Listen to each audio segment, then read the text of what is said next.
नमः ओं विष्णुप्रदाय कृष्णपृष्ठाय भूतले श्रीमती जयपताका स्वामिनीति नामिने नमाचार्यप्रदाय निताय कृपाप्रदायिने गौरकथामोदय नगर ग्रामतारिणे वाञ्छाकल्पतरुभ्यश्च कृपा सिन्धुभ्येव च पतितानां पावनेभ्यो वैष्णवेभ्यो नमो नमः। जय पतित पावन गुरु महाराज की जय, श्रील प्रभुपाद की जय, निताई कौशिकनाथ प्रेमानंदी हरि हरि हरे कृष्ण।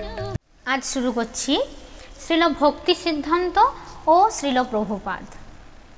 পূর্বেই বলা হয়েছে শ্রীল ভক্তি সিদ্ধান্ত সরস্বতী ঠাকুর কেবল গৌড়ীয় মঠের প্রতিষ্ঠা করেই নয়, বরং বিভিন্ন গ্রন্থের অনুবাদ ও রচনা কার্যের মাধ্যমে শ্রীচৈতন্য মহাপ্রভুর শিক্ষাবলীর বিশ্লেষণ ও স্পষ্ট ব্যাখ্যা প্রদান করে তার পিতার কার্যক্রমকে আরও এগিয়ে নিয়ে গিয়েছিলেন। গ্রন্থ মুদ্রণের ক্ষেত্রে তিনি তার পিতার ন্যায় বিপুলভাবে ছাপাখানার ব্যবহার করেন এবং তার রচিত গ্রন্থ ও সাময়িকীগুলি সারা দেশব্যাপী ইংরেজি সহ বিভিন্ন ভাষায় প্রচারিত হয়েছিল। বিশেষত তার অগাধ জ্ঞান ও বৈরাগ্য মনোভাবের জন্য একজন বিখ্যাত বিদ্বান সাধু হিসেবে তিনি ব্যাপক পরিচিতি লাভ করেন। তার অন্যতম গুরুত্বপূর্ণ একটি কর্মসূচি ছিল জন্মস্থান।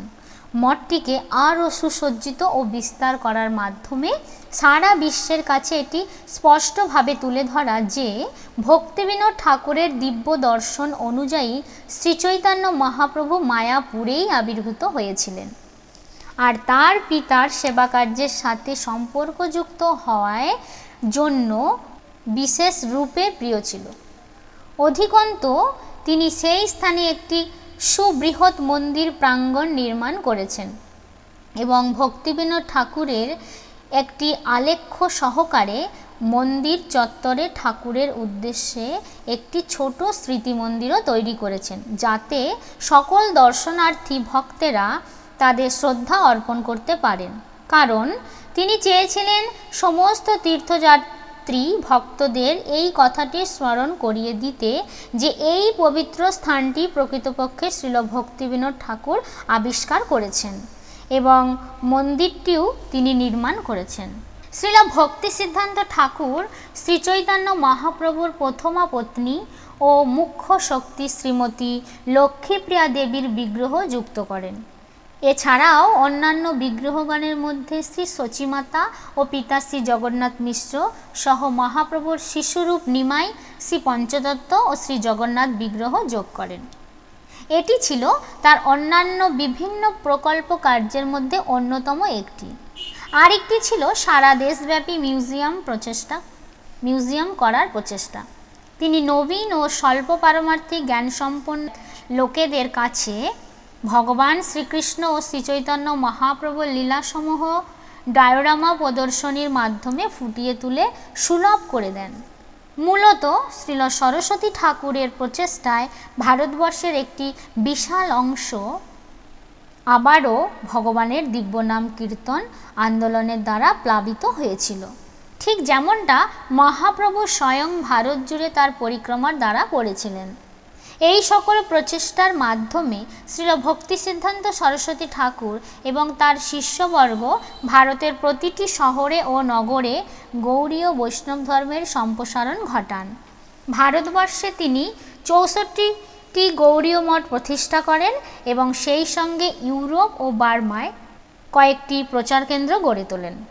কিন্তু এই মহান কর্মযজ্ঞের চূড়ান্ত পরিণতি আরও কয়েক দশক পর ঘটতে যাচ্ছিল, যখন শ্রীল সরস্বতী ঠাকুরের অত্যন্ত যোগ্য শিষ্য কৃষ্ণ কৃপাশ্রী মূর্তি শ্রী ভক্তিবেদান্ত স্বামী প্রভুপাদ ব্যাপক রূপে তার গুরুদেবের এই আন্দোলন সারা বিশ্বজুড়ে সূচনা করেন।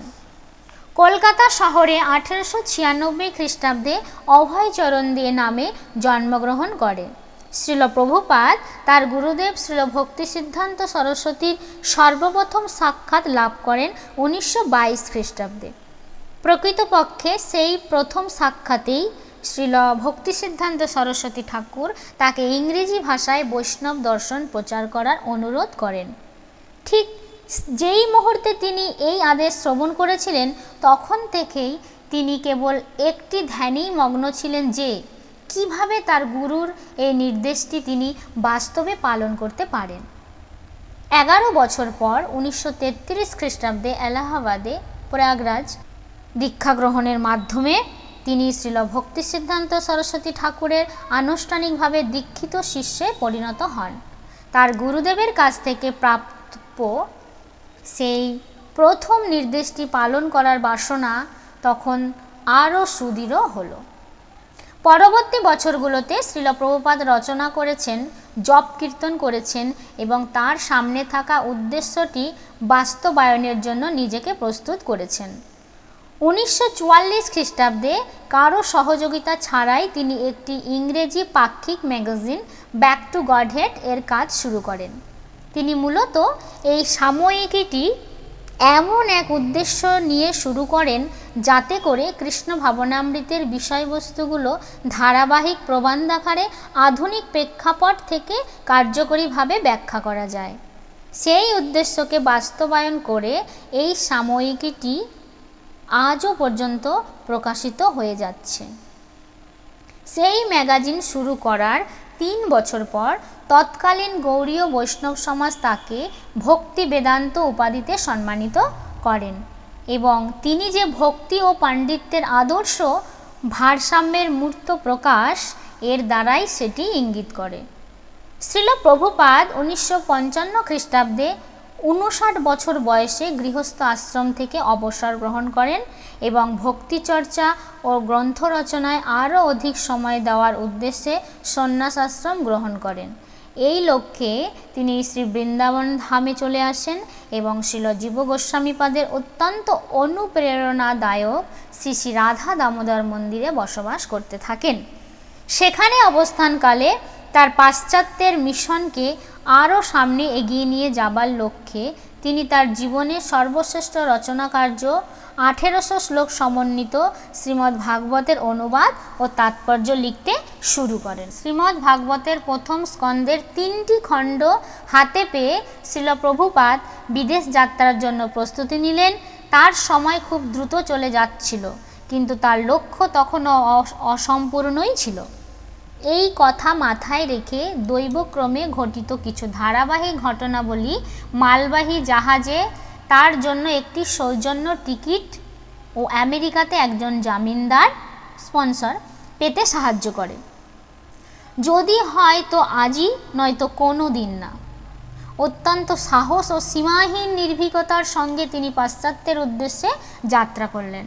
1965 খ্রিস্টাব্দে প্রায় কপর্দক শূন্য অবস্থায় এসি ভক্তি বেদান্ত স্বামী শীঘ্রই যাকে ভক্তরা প্রভুপাদ নামে সম্বোধন করতে শুরু করেন, যার অর্থ সেই প্রভু যার চরণে অন্য সকল প্রভুরা প্রণত হন, পশ্চিমা দেশে এসে পাড়ি জমালেন। সেই অদ্ভুত দেশে না তো কারোর এই ধারণা ছিল যে তিনি কি অমূল্য সম্পদ নিয়ে এসেছিলেন, আর না তো তারা সেই মর্যাদা সম্পন্ন ও চিরাচরিত ঐতিহ্যের ব্যাপারে সচেতন ছিল, যার প্রতিনিধি হয়ে তিনি তাদের কাছে এসেছিলেন। প্রায় 1 বছর ধরে ব্যাপক পরিমাণ কিচ্ছতা সাধনের পর অবশেষে 1966 খ্রিস্টাব্দের গ্রীষ্মে তিনি আন্তর্জাতিক কৃষ্ণ ভাবনামৃত সংঘ তথা ইস্কন প্রতিষ্ঠা করেন। এটি ছিল হিপিদের যুগ, আর সেই সময়কার যুব সমাজ এক বিকল্প জীবনধারার অনুসন্ধান করছিল। তারা যা খুঁজছিল তিনি প্রকৃতপক্ষে তাদের সেটিই দিতে এসেছিলেন, কিন্তু তিনি তাদের পরিমাণে দিয়েছিলেন যা দূর দূরান্ত অবধি তাদের কল্পনাতেও ছিল না।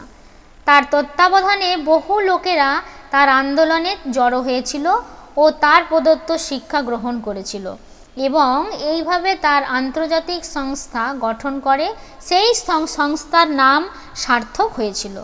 1 দশকের মধ্যেই ইস্কন বৃদ্ধিপ্রাপ্ত হয়ে প্রায় 100 আশ্রম, বিদ্যালয়, মন্দির, শিক্ষা প্রতিষ্ঠান, রেস্তোরাঁ এবং কৃষিভিত্তিক সমাজ ফার্ম কমিউনিটি সমেত এক বিশ্ব সংঘে পরিণত হলো। বয়োবৃদ্ধ হওয়া সত্ত্বেও তার প্রকটকালের শেষ 10 বছর প্রবচন দেওয়ার জন্য 12 বার তিনি 6টি মহাদেশব্যাপী বিশ্ব পরিক্রমা করেন। অত্যন্ত কঠোর কর্মসূচি থাকা সত্ত্বেও শ্রীল প্রভুপাদ বহুল পরিমাণে গ্রন্থ রচনা, শিষ্যদের দেখভাল এবং তার সংস্থার পরিচালনা করতে থাকেন। অবশেষে 1977 খ্রিস্টাব্দে তিনি তার নশ্বর দেহ পরিত্যাগ করেন। কিন্তু তা সত্ত্বেও তিনি কেবল তার গুরুদেবের নির্দেশ পালনেই সফল হননি, বরং শ্রীল ভক্তিবিনোদ ঠাকুরের স্বপ্নকেও বাস্তবে রূপদান করেছেন। প্রকৃতপক্ষে ইস্কন প্রতিষ্ঠার মধ্য দিয়ে তিনি সারা বিশ্বের প্রতিটি নগরে ও গ্রামে ভগবান শ্রীকৃষ্ণের নাম কীর্তন প্রচার হওয়ার শ্রীচৈতন্য মহাপ্রভুর যে ভবিষ্যৎবাণী তা পরিপূর্ণ করেন। সংযুক্তি হিসেবে উল্লেখ্য, বিশেষ করে এই গ্রন্থের প্রসঙ্গে অত্যন্ত জরুরি যে সারা পৃথিবীব্যাপী একটি সুসংহত হরে কৃষ্ণ সমাজ গড়ে তোলার মানসে তিনি ঐকান্তিক জীবেদের কেবল দক্ষ সাধক হিসেবেই নয়, অধিকন্ত তাদের নিজ অধিকারে পারমার্থিক শিক্ষক রূপেও তার পদাঙ্ক অনুসরণ করার সুযোগ দিয়েছিলেন। এই প্রসঙ্গে তিনি গুরু শিষ্য পরম্পরা ধারার ওপর জোর আরোপ করেন, যেখানে এই পারমার্থিক শিক্ষা গুরু থেকে শিষ্যের মাধ্যমে প্রভাবিত হবে এবং যার দ্বারা এই পরম্পরা ধারাটি যতদিন সদ্গুরু ও শিষ্য থাকবে ততদিন অবধি এক জীবন্ত ঐতিহ্য হিসেবেই চলতে থাকবে। এর মাধ্যমে শ্রীল জয়পতাকা স্বামী আমার গুরু মহারাজের ন্যায় মহান ব্যক্তিত্বদের সুপ্ত শক্তি ও গৌরীয় বৈষ্ণব ধারার একজন যোগ্য গুরু হিসেবে নিজেদের সেবা বিকাশ করার পথ করে